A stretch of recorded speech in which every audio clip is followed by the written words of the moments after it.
পাঠ করছি যোগিনী একাদশী ব্রত কথা। ব্রহ্মবৈবর্ত পুরাণে আষাঢ় মাসের কৃষ্ণপক্ষের একাদশী ব্রত মাহাত্ম্য যুধিষ্ঠির শ্রীকৃষ্ণ সংবাদরূপে বর্ণিত আছে। যুধিষ্ঠির বললেন, হে বাসুদেব, আষাঢ় মাসের কৃষ্ণপক্ষা একাদশীর মাহাত্ম্য কৃপাপূর্বক আমাকে বলুন। শ্রীকৃষ্ণ বললেন, হে মহারাজ, সকল পাপ বিনাশিনী ও মুক্তিপ্রদ এই উত্তম ব্রতের কথা বলছি, আপনি শ্রবণ করুন। আষাঢ় মাসের কৃষ্ণপক্ষা একাদশী যোগিনী নামে খ্যাত। মহাপাপ নাশকারী এই তিথি ভবসাগরে পতিত মানুষের উদ্ধার লাভের একমাত্র নৌকাস্বরূপ। ব্রত পালনকারীদের পক্ষে এটি সর্বশ্রেষ্ঠ ব্রত বলে প্রসিদ্ধ। এই প্রসঙ্গে আপনাকে একটি পবিত্র পৌরাণিক কাহিনী বলছি। অলকানগরে শিবভক্ত পরায়ণ কুবের নামে এক রাজা ছিল। তিনি প্রত্যহ শিব পূজা করতেন। তার হেমমালি নামে একজন মালি ছিল। প্রতিদিন শিব পূজার জন্য মানস সরোবর থেকে সে ফুল তুলে যক্ষরাজ কুবেরকে দিত। বিশালাক্ষী নামে হেমমালির এক পরম রূপবতী পত্নী ছিল।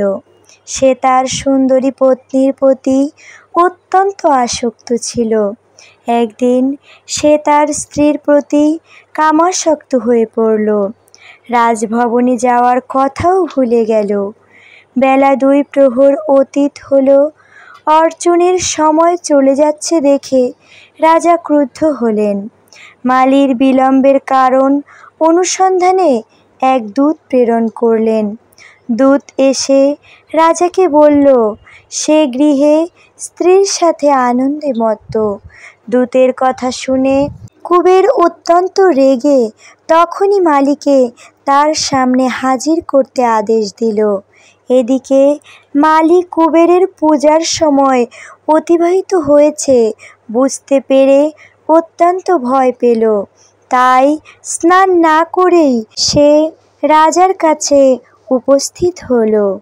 তাকে দেখা মাত্র রাজা ক্রোধবশে চোখ রাঙিয়ে বললেন, রে পাপিষ্ঠ দুরাচার, তুই দেব পূজার পুষ্প আনতে অবজ্ঞা করিস, তাই আমি তোকে অভিশাপ দিচ্ছি, তুই শ্বেতকুষ্ঠগ্রস্ত হয়ে যা এবং তোর প্রিয়তমা ভার্যার সঙ্গে তোর চিরবিয়োগ সংঘটিত হোক। রে নীচ, তুই এখনই এই স্থান থেকে ভ্রষ্ট হয়ে অধোগতি লাভ কর। কুবেরের এই অভিশাপে হেমমালি পত্নীর সঙ্গে স্বর্গভ্রষ্ট হয়ে দীর্ঘকাল যাবৎ কুষ্ঠরোগ ভোগ করতে লাগল। রোগের যন্ত্রণায় দিন অথবা রাত্রে কখনো সে সুখ পেত না। এভাবে শীত গ্রীষ্মে প্রচণ্ড বেদনায় বহু কষ্টে সে দিন যাপন করতে লাগল। কিন্তু দীর্ঘদিন মহাদেবের অর্চনের ফুল সংগ্রহের সুকৃতির ফলে সে শাপগ্রস্ত হয়েও বৈষ্ণব শ্রেষ্ঠ শিবের বিস্মরণ কখনো হয়নি। একদিন হেমমালি ভ্রমণ করতে করতে হিমালয়ে শ্রী মার্কণ্ডেয় ঋষির আশ্রমে উপস্থিত হল। কুষ্ঠরোগে পীড়িত সপত্নী হেমমালিকে দর্শন করে শ্রী মার্কণ্ডেয় তাকে জিজ্ঞাসা করলেন, তুমি কার অভিশাপে এই রকম নিন্দনীয় কুষ্ঠরোগগ্রস্ত হয়েছ? সে উত্তর দিল, হে মুনিবর, রাজা ধনকুবেরের আমি ভৃত্য ছিলাম। আমার নাম হেমমালি। আমি প্রত্যহ মানস সরোবর থেকে ফুল তুলে শিব পূজার জন্য রাজাকে দিতাম। কিন্তু দুর্ভাগ্যক্রমে একদিন স্ত্রীর মনোরঞ্জন হেতু কামাসক্ত হওয়ায় সেই ফুল দিতে বিলম্ব হয়। রাজার অভিশাপে এই রকম দুর্দশাগ্রস্ত হয়েছি। পরোপকারী সাধুগণের স্বাভাবিক কর্ম। হে ঋষি শ্রেষ্ঠ, আমি অত্যন্ত অপরাধী, কৃপা করে আমার প্রতি প্রসন্ন হন। তখন দয়াদ্র চিত্তে মার্কেন্ডীয় মুনি বললেন, হে মালি, তোমার মঙ্গলের জন্য শুভ ফল প্রদানকারী এক ব্রতের উপদেশ করছি। তুমি আষাঢ় মাসের কৃষ্ণপক্ষের যোগিনী নামক একাদশী ব্রত পালন করো। এই ব্রত প্রভাবে তুমি অবশ্যই কুষ্ঠ ব্যাধি থেকে মুক্ত হবে। শ্রীকৃষ্ণ বললেন, ঋষির উপদেশ শ্রবণ করে হেমমালি তাকে প্রণাম জানালো। পরে অত্যন্ত আনন্দে ঋষির আদেশ মতো নিষ্ঠার সঙ্গে যোগিনী একাদশী ব্রত পালন করল।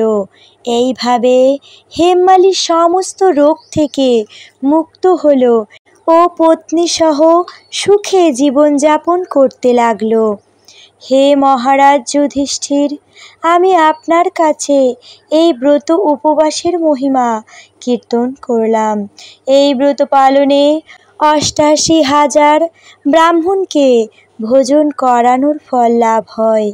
যে ব্যক্তি এই মহাপাপ বিনাশকারী ও পুণ্যফল প্রদায়ী যোগিনী একাদশীর কথা পাঠ এবং শ্রবণ করে, সে অচিরেই সর্বপাপ থেকে মুক্ত হবে। হরে কৃষ্ণ।